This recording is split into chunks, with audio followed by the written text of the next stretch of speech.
प्यारे बच्चों, एक दफा का जिक्र है कि दो दोस्त जंगल में सफर कर रहे थे। काफी देर सफर करने के बाद चूंकि वो बहुत थक चुके थे, लिहाजा वो किसी दरख्त के नीचे कुछ देर आराम करने के लिए बैठ गए। बैठने के बाद उनके पास जो खाना था वो खाने लगे।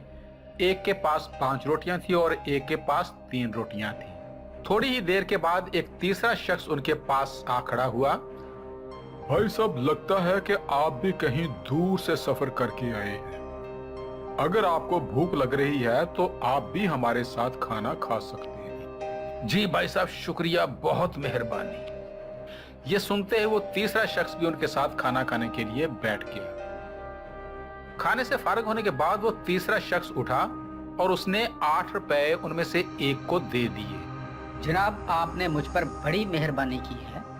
मुझे इस वक्त बहुत भूख लग रही थी और आपने मुझे खाना खिला दिया। ये 8 रुपए मैंने आपको दे दिए हैं।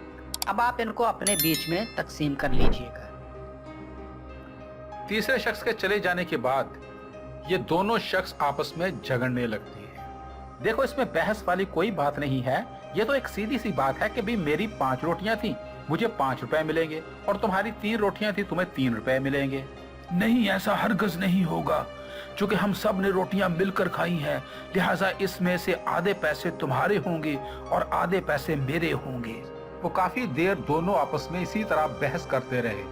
उसके बाद उनमें से एक बोला, अच्छा चलो ऐसा करते हैं कि इसका फैसला नजदीकी शहर के एक दना शख्स से करवा लेते हैं। वो जो भी फैसला करेगा हमें मंजूर होगा।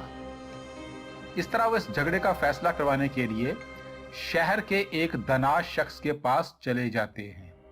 वो दना आदमी उन दोनों का सारा माजरा सुनने के बाद उस 3 रोटियों वाले शख्स से कहने लगा, देखो भाई, तुम्हारी 3 रोटियां थी। अगर तुम्हें 3 रुपए मिलते हैं तो उसे ले लो, इसमें तुम्हारा ही फायदा है। वरना हिसाब और उसूल के मुताबिक तो तुम्हारा सिर्फ 1 रुपया बनता है। ये बात सुनते ही ये बहुत हैरान और परेशान हुआ और बड़ी हैरत से पूछने लगा, क्या 1 रुपया बनता है?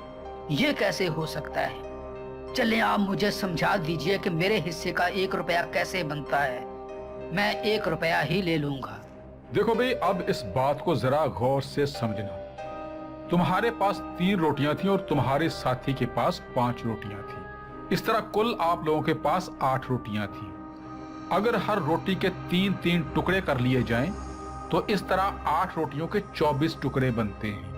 अब इन 24 टुकड़ों को अगर हम 3 खाने वालों में तकसीम करें तो हर शख्स 8 टुकड़े खाएगा। जी बिल्कुल ठीक कहा आपने। तुम्हारी 3 रोटियों को कुल 9 टुकड़े बनते हैं, जिनमें से 8 टुकड़े तुमने खुद खा लिए और 1 टुकड़ा तुम्हारा बाकी बचा जो कि मेहमान ने खाया, और इस तरह तुम्हारा 1 रुपया बनता है। तुम्हारे साथी की 5 रोटियों के 15 टुकड़े बनते हैं, जिनमें से 8 उसने खुद खा लिए और 7 टुकड़ों को मेहमान ने खाया, और इस तरह इसके 7 रुपए बनते हैं।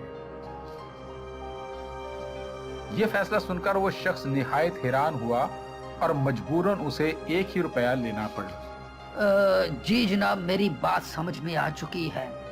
यकीनन मेरा 1 रुपया ही बनता है।